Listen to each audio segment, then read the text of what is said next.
Hello दोस्तों, आज के वीडियो में हम डिस्कस करेंगे फार्माकोएपिडेमियोलॉजी का इम्पोर्टेंट टॉपिक है ये, जिसका नाम है TRR यानी कि time risk relationship.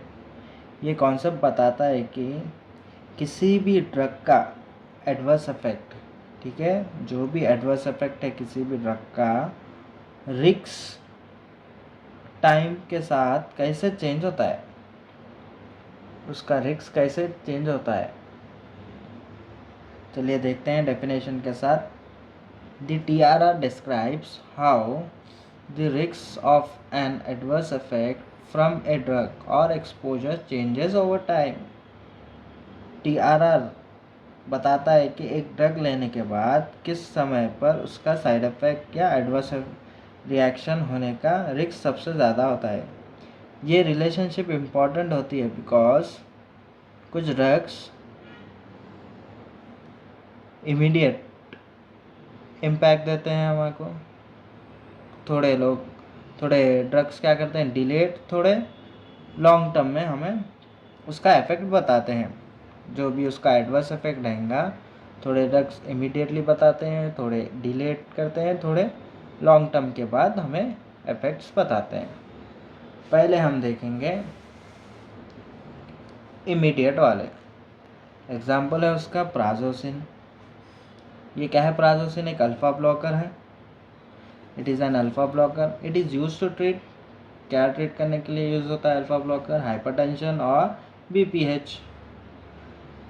To minimize the first dose effect, prazosin often taken at bedtime. Immediate reaction such as orthostatic hypotension can occur right after taking the medication। तो क्या होता है इसमें, प्राजोसिन का जो भी डोज ले लेंगे आप, ड्रग ले लेंगे, तो ये क्या है? अल्फ़ा ब्लॉकर है। बीपी को कम करने के लिए, हाइपरटेंशन को कम करने के लिए ये ड्रग का काम रहता। तो ये ड्रग लेते ही क्या हो जाता है, उन्हें जल्द से जल्द यूँ कम करने की कोशिश करता। जो फर्स्ट डोज इफेक्ट इसको कहते हैं, क्या कहते हैं, जब कभी फर्स्ट डोज ले लेते हैं हम, उसमें क्या करता है, उन्हें ऑर्थोस्टैटिक हाइपोटेंशन कर देता।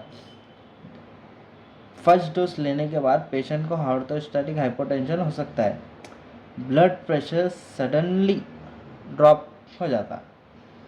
इसीलिए डॉक्टर्स एडवाइस करते प्राजोसिन को बेड टाइम लेने के टाइम, ताकि पेशेंट गिर ना जाए, चक्कर ना आ जाए, इसलिए उसको बेड टाइम में लेना ज़रूरी है। ये एक इमीडिएट रिएक्शन का एग्जांपल है, जिसमें ड्रग लेने के कुछ घंटों के अंदर ही रिएक्शन आ जाता है, जिसको हम इमीडिएट रिएक्शन कहेंगे।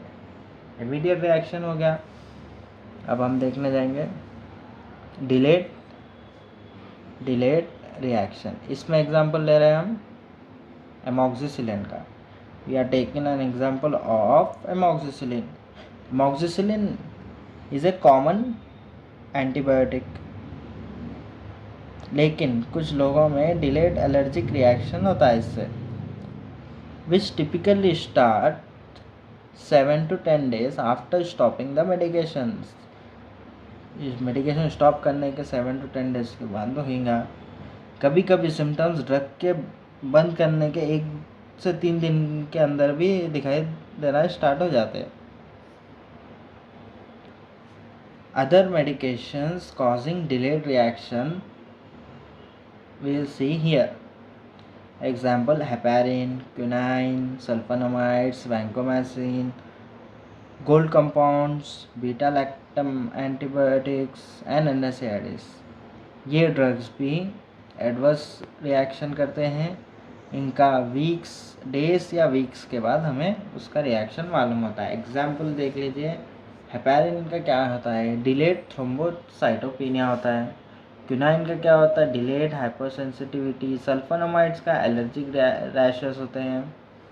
वैनकोमाइसिन का क्या होता है? रेड मैन सिंड्रोम होता है।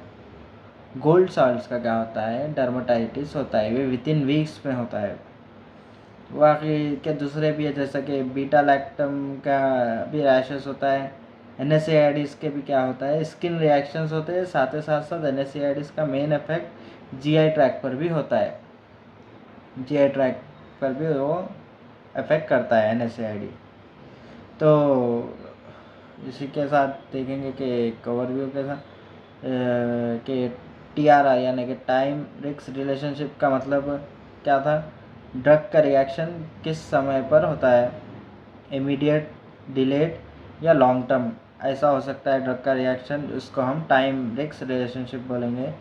डॉक्टर्स इस TRR को समझकर डोज की टाइमिंग, मॉनिटरिंग और पेशेंट काउंसलिंग प्लान करते हैं।